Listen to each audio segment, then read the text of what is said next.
Bonjour à tous et à toutes et bienvenue pour cette nouvelle vidéo.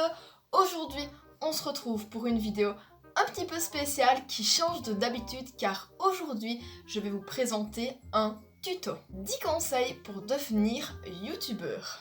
Je préviens tout de suite que c'est mon avis personnel et que les 10 conseils que je vais citer dans cette vidéo sont propres à ma personne, c'est-à-dire que c'est moi qui trouve que ces 10 conseils sont les principaux et les plus importants pour devenir youtubeur, mais peut-être que vous qui allez regarder cette vidéo, vous allez trouver que y en a d'autres qu'on pourrait mettre avant, mais bon, moi j'y ai peut-être pas pensé, ou peut-être que pour moi c'est pas spécialement important, je préférais préciser. Sur ce, je vous souhaite une bonne vidéo.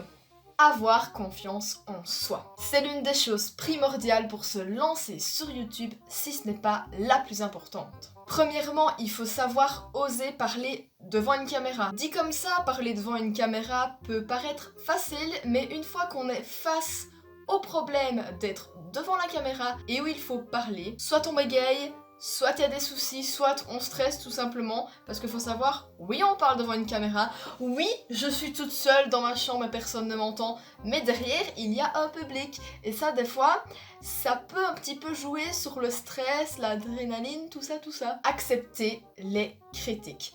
C'est quelque chose de très important, car quand tu vas te lancer sur YouTube, malheureusement, oui, tu auras des commentaires méchants, tu n'auras pas toujours des commentaires gentils en mode « Ouah, ta vidéo elle est trop bien, super !» Non, on n'est pas non plus sur une terre où il y a que des gens gentils, non, il y a aussi des gens méchants qui aiment bien insulter les personnes sur leur physique ou tout simplement le contenu de la vidéo. Il y a plein de personnes qui vont te dire « Ouais, c'est de la merde, arrête YouTube, arrête ça, retourne dans ta vie d'avant, fais pas chier, ne te mets pas sur YouTube. » Il y a plein de personnes qui vont venir t'insulter. Très clairement, gratuitement, étant donné que tu es un petit youtubeur, tu n'as pas d'influence, on va dire, grande comme quand tu es un grand youtubeur, même si même les grands youtubeurs, je précise, ont toujours des insultes et tout ça, hein. C'est pas parce que t'es grand youtubeur que tu n'as plus d'insultes en commentaire, malheureusement. Donc fais pas attention aux critiques, passe au-dessus et continue de l'avant. Il faut aussi savoir donner son avis sans penser au regard des autres. Souvent, quand on se lance sur YouTube, on a peur de dire certaines choses pour ne pas décevoir le public qui nous regarde. Et le souci, c'est que souvent, ça se voit que t'es pas très à l'aise dans ce que tu vas dire parce que t'as envie de dire un truc, mais en fait tu te bloques parce que tu te dis « Ah non, mais peut-être que, ouais, mes abonnés, ils vont pas aimer tout ça, du coup je vais me taire, je vais dire un autre truc ou une connerie du genre. » Non, c'est pas la meilleure des choses à faire.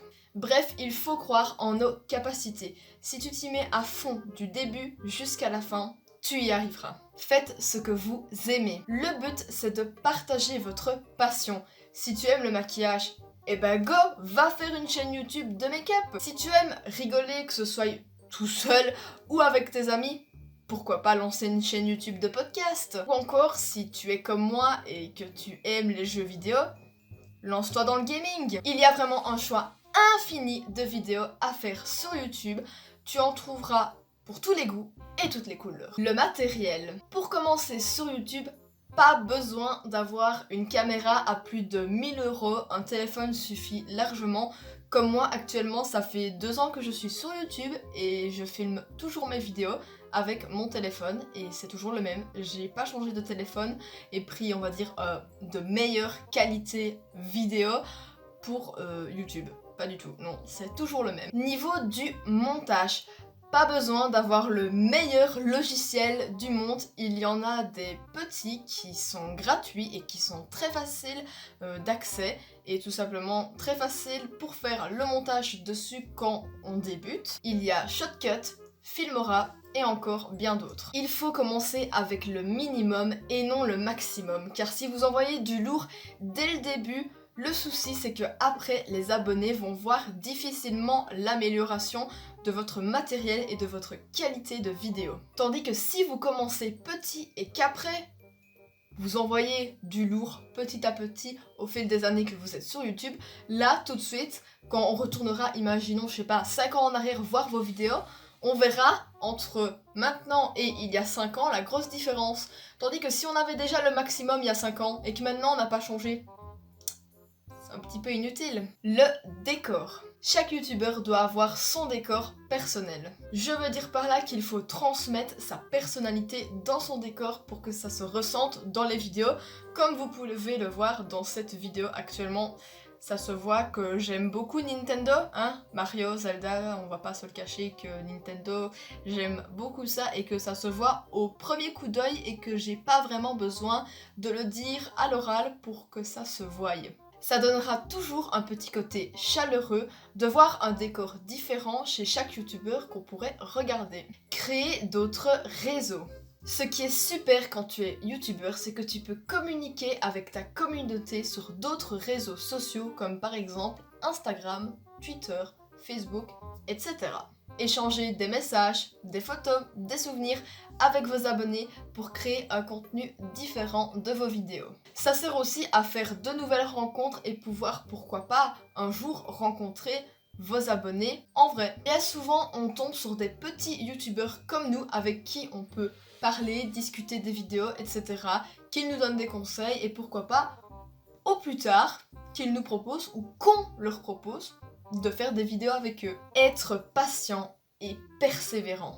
C'est normal si parfois il y a moins de vues, moins de likes, moins de commentaires sur certaines de vos vidéos. Il ne faut pas du tout se décourager pour ça, justement. C'est un style de force qu'il faut prendre et de se dire non, c'est pas parce que j'ai moins de vues cette fois-ci qu'il faut que j'en arrête là. Non, je continue, il faut aller de l'avant, sinon tu n'avanceras jamais. Même s'il y a un problème de rendu avec la vidéo ou de montage, je sais que ça peut être très énervant d'avoir ces soucis-là, mais il faut savoir tout simplement que c'est pas grave, la vidéo n'est pas encore sortie à ce moment-là, du coup vous pouvez toujours rectifier le tir, comme on dit. Le rythme de vidéo. Mettez-vous un rythme de vidéo qui vous convient pour que tes abonnés sachent que tu as un rythme déjà et que eux aussi aient, on va dire, la cadence de regarder par exemple une vidéo par semaine qui sort le même jour à la même heure. Comme ça, c'est beaucoup plus facile pour toi. Comme ça, tu sais prévoir, on va dire, pendant la semaine quand tourner ta vidéo, quand faire le montage, quand faire la miniature et quand la publier sur YouTube. Et les abonnés, eux, ils savent quand la regarder. Ça vous fait un style d'objectif à atteindre de manière régulière. Ne pas bâcler ses vidéos. Juste avant, j'ai parlé du rythme de vidéo. Mais ce n'est pas pour ça qu'il faut bâcler ses vidéos et faire vite pour pouvoir sortir sa vidéo au bon moment. De toute façon, le public va directement remarquer que vous n'êtes pas comme d'habitude parce que vous êtes beaucoup trop pressé par le temps. Ça va se ressentir et au final, la vidéo va être plus mauvaise que bonne. Si vous ne sortez pas la vidéo au bon moment, c'est pas grave, vous pouvez avoir 1, 3, 4 jours de retard et peut-être même une semaine, vous n'allez pas en mourir. Votre vie ne se décide pas sur le rythme de vidéo que vous vous êtes imposé. Faites votre travail soigneusement du début jusqu'à la fin et vos efforts seront toujours récompensés. Avoir une bande d'amis youtubeurs. Au fil du temps, vous allez vous faire des connaissances sur YouTube avec d'autres gens du même milieu que vous. Moi, grâce à YouTube, j'ai pu faire la rencontre de Pyra, Yankil, Navoki, Soxar, Silver et encore plein d'autres youtubeurs que je ne vais pas citer, sinon ça va être beaucoup trop long. Ils pourront vous donner des conseils pour devenir plus pro et inversement. Et bien sûr, pourquoi pas faire des vidéos avec eux, ça peut toujours être sympa, des vidéos à plusieurs en collectif de youtubeurs. Réaliser de plus gros projets vidéo et qui sait, même des voyages. Et dernier point de cette vidéo, ne te prive surtout pas de ce que tu as envie de faire sur YouTube.